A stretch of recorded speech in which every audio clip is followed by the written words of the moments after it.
आज के इस वीडियो में हम मानव के व्यवहार के बारे में जानेंगे।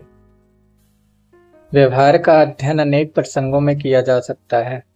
मनुष्य सामाजिक प्राणी है और सामाजिक प्राणी होने के नाते वह समाज के अन्य व्यक्तियों से संपर्क रखता है और सामाजिक आवश्यकताओं के अनुरूप व्यवहार करता है। सामाजिक व्यवहार में मनुष्य की अपनी आवश्यकताएं और समस्याएं उतनी प्रमुख नहीं रहती जितनी कि उसकी सामाजिक आवश्यकताएं और समस्याएं होती हैं। मनुष्य समाज के प्रसंग में किस तरह व्यवहार करता है, समाज के व्यवहार की उत्पत्ति और उसका विकास कैसे होता है, किसी समाज की मानसिक विशेषताएं क्या होती हैं, समाज का प्रभाव लोगों को कैसे और किस रूप में पड़ता है, इस बातों का अध्ययन समाजशास्त्र सोशियोलॉजी में किया जाता है। समाजशास्त्र विभिन्न देशों, जातियों और लोगों की परंपराओं, प्रथाओं, जीवन शैलियों और रुचियों का अध्ययन करता है। समाजशास्त्र इस बात का ज्ञान कराता है कि समाज के सांचे में ढलकर मनुष्य जो कुछ है वह कैसे और क्यों बन जाता है। व्यवहार शरीर के माध्यम द्वारा ही होता है, इसलिए व्यवहार का अध्ययन शारीरिक प्रसंग में भी किया जा सकता है।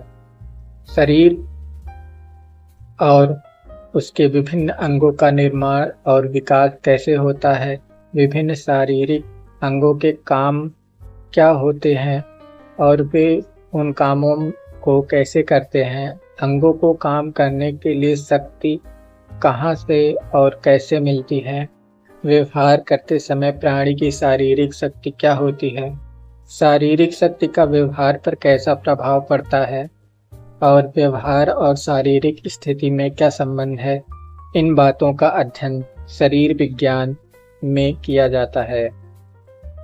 व्यवहार का अध्ययन व्यवहार में सन्निहित आदर्शों के प्रसंग में भी किया जा सकता है। मनुष्य प्रकृति का वह अविभाज्य अंग और प्राकृतिक उद्देश्यों का अंधानुरूपण करने वाला प्राणी ही नहीं है।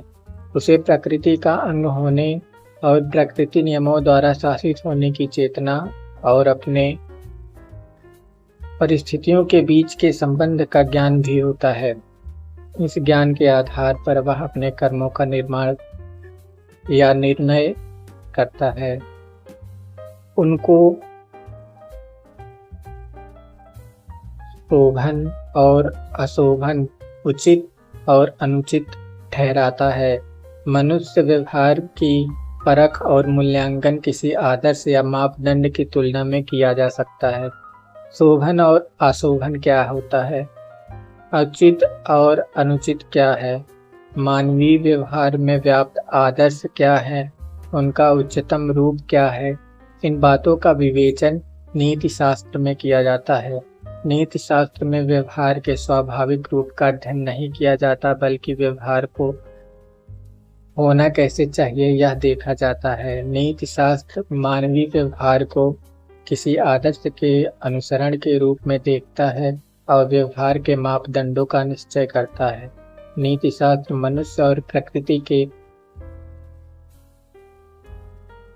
संबंध को देखने से ही संतुष्ट नहीं होता, वह मनुष्य को इस संबंध के जानने वाले के रूप में भी देखता है। नीति शास्त्र व्यवहार का नैतिक मूल्यांकन करता है।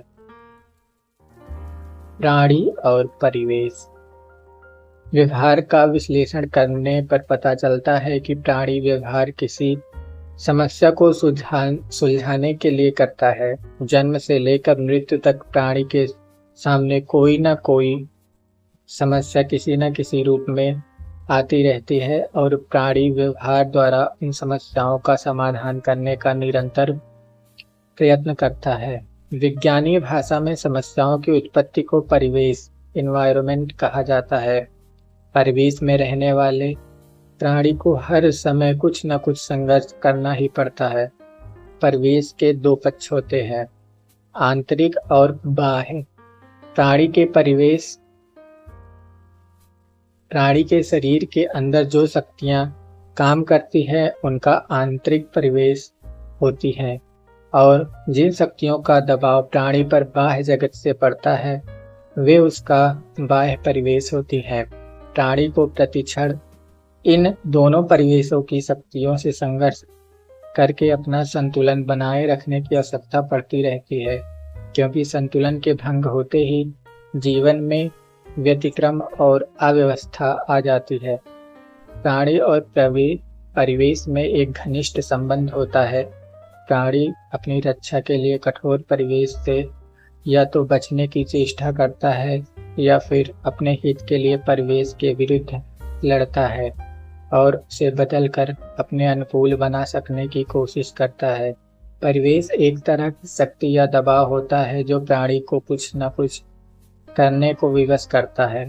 परिवेश की विशेषता के कारण ही प्राणी व्यवहार करता है, किंतु इसका यह मतलब नहीं है कि प्राणी पूरी तौर से परिवेश के हाथ का कठपुतला है।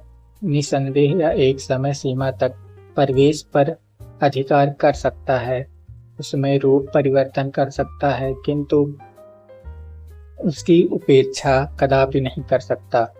परिवेश पर अधिकार करके उसे अपने अनुकूल बना लेना, उसे मिटा देना नहीं। परिवेश जन्य परिस्थितियां सदा रही हैं और रहेंगी। परिस्थितियां प्राणी के समान सामने आदिम काल में भी थी, आज भी हैं और कल भी रहेंगी। हाँ, उनका रूप बदलता जरूर है और बदलता रहेगा। आदिम काल में मनुष्य के पास भूख थी, अन्न नहीं था। आज अन्न है, होते हुए भी मनुष्य भूखा है।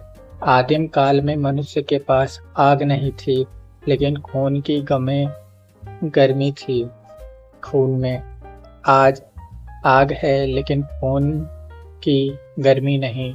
आदिम काल में मनुष्य के पास वस्त्र नहीं थे, किंतु लज्जा थी। आज वस्त्र है, किंतु लज्जा नहीं है। आदिम काल में जीवन निर्वाह की सुविधाएं न होते हुए भी मनुष्य उतना बर्बर नहीं था जितना आज है।